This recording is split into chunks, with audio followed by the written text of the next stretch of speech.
We live in a time where artificial intelligence is presented as new or a revolution and more profound than fire or electricity.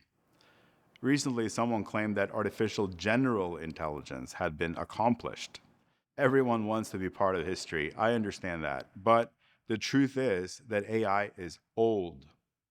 As Ovid once said, all things change, nothing perishes. I like to talk about a more accurate and historical definition of AI and provide some mental models to help simplify it all. When most people use the term AI, they are extremely imprecise and vague by definition, without being aware of how imprecise and vague they actually are. This is primarily the commercial software industry's fault, which tends to sling jargon around for novelty and marketing effects. Academics and consultants, not wanting to be left behind in the intellectual gold rush, jump on the jargon bandwagon too, and further complicate things, yelling at each other, crying about definitions of sentience and reasoning. We live in a moment where everybody wants attention, and social media is not helping. Like Umberto Eco said, it's the invasion of the idiots.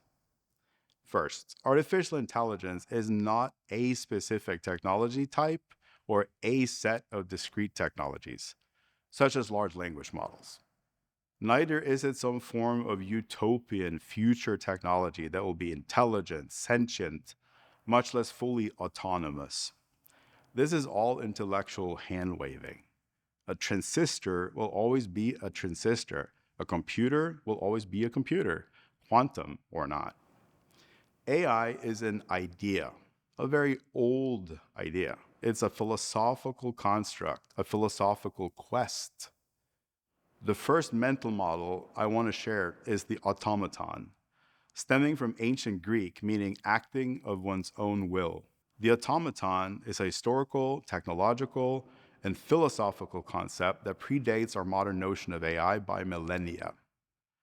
The automaton provides a great mental model and intuition for the philosophical and mechanical concepts of artificial intelligence. In Cretan mythology, Talos was a bronze giant that protected the island of Crete. According to myth, Talos could circle the island of Crete 3 times a day and throw giant boulders at enemy ships to protect Crete from invaders. Talos is an example of a mythical and philosophical automaton, a mechanical creature designed and engineered by humans to simulate or emulate desired human behaviors, a creature of our own imagination. Historically, a real automaton is simply a variably self-operating or semi-autonomous mechanical machine. In its very essence, a machine built by humans that needs continual human intervention to function correctly. There are examples of real mechanical automata from every major civilization, going thousands of years back. Automata were engineered to automatically follow a sequence of predetermined mechanical operations or respond to predetermined mechanical instructions and controls. Often powered by animal or human effort, weights, magnetism, wound springs or coils, or even sun, wind, or water power. Automata often featured complex internal movements, gears, levers, and pendulum mechanisms, all held together by pins, rivets, nuts, and bolts, resins, and lacquers. They were often designed and engineered to resemble a human being performing a set of common tasks, or a creature of nature performing a natural activity, most often for our own entertainment. In 1495, Leonardo da Vinci exhibited his Automa Cavaliere, or a mechanical knight, in Milan. Leo's automaton could sit, could stand, could open its visor, move its arms around, supposedly impressing the Duke of Milan at a private showing. Historically, mechanical automata were much more complex. A Han Dynasty emperor had an entire orchestra of mechanized humanoid automata that could perform polyphonic orchestral music for pure entertainment. You can imagine an entire humanoid mechanical orchestra 2,000 years ago, performing through composed music perfectly in tune, in rhythm. I wish I could have been there. Apart from mythical or mechanical humanoid automata that simulated human physical behaviors, philosophers of all major civilizations have always struggled with how to codify psychological behaviors, logic, or formal reasoning itself. The earliest rational ideas of artificial intelligence deal with methods for how to mechanize the process of human thought itself. By the 16th and 17th centuries, this had become a major focus of the sciences. Blaise Pascal, the French mathematician and philosopher, known in part for his work on probability, engineered a complex mechanical calculator, or what could be considered an industrial business machine, used for tax collections in Rouen back in 1642. Pascal successfully mechanized basic arithmetic with his analog computer. 4 years later, Gottfried Wilhelm Leibniz was born. Leibniz took it upon himself to improve on Pascal's design by adding multiplication and division to Pascal's calculator. Leibniz invented the Leibniz wheel, which in turn became the foundation for the next 300 years of mechanical calculators, mechanizing basic mathematical operations for thousands of people in everyday life.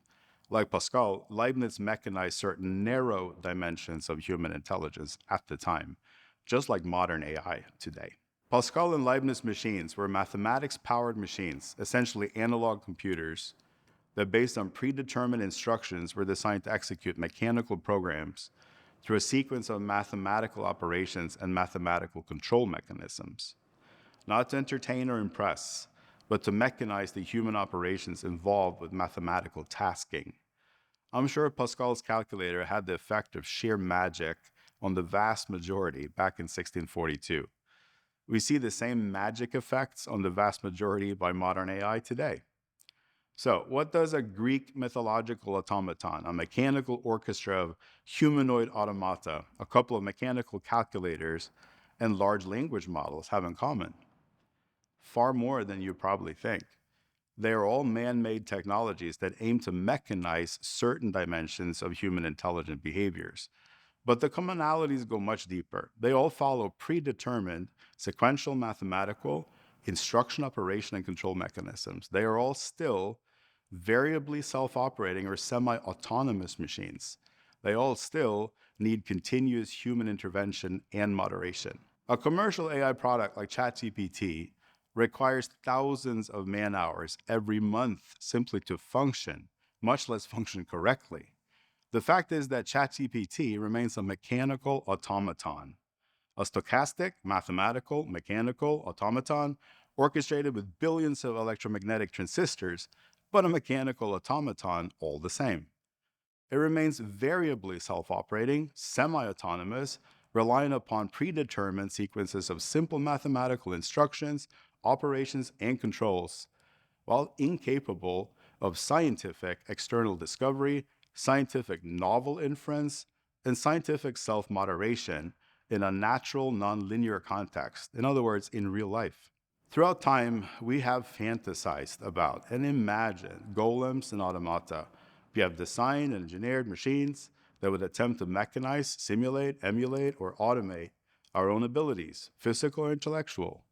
Nothing is truly new except for the fact that our hardware keeps improving. We've come a long way from the Pascal's calculator to the modern GPU. More than algorithms, it is the raw processing power of modern hardware that impresses us in execution. In the case of modern AI, we are simply anthropomorphizing advanced mathematical pattern recognition software on powerful computers. In the past, we successfully mechanized basic arithmetic and mathematics. With modern AI, we've arrived at successfully mechanizing and scaling methods of complex pattern recognition. The highest performing LLMs of today are obviously far more sophisticated than prior generations of mechanical automata and simple calculators. Instead of computing features and patterns based on known rules, they help us discover features and patterns where the rules are unclear or simply impractical to calculate manually. But just like age-old automata and simple calculators, they all still follow predetermined sequential numerical instructions, operations, and control mechanisms programmed by us on hardware we made to recognize features and patterns in data that we provided and curated. And just like age-old automata and mechanical calculators, they are all still variably self-operating or semi-autonomous machines, incapable of scientific external discovery, scientific novel inference, and most importantly, scientific self-moderation in natural nonlinear context. In other words, without continual human intervention in real life. AI is simply an umbrella term for our timeless aspiration to codify and mechanize human thought. It's an ever-changing philosophical goal and construct more than it is a technology. In our view, the goal of AI should not be to simulate ourselves for simple productivity gains. It should be to solve problems we simply cannot solve by biological design on our own within any reasonable amount of time. At its very best, machine learning is a tool that helps us discover hidden natural patterns in ever new ways.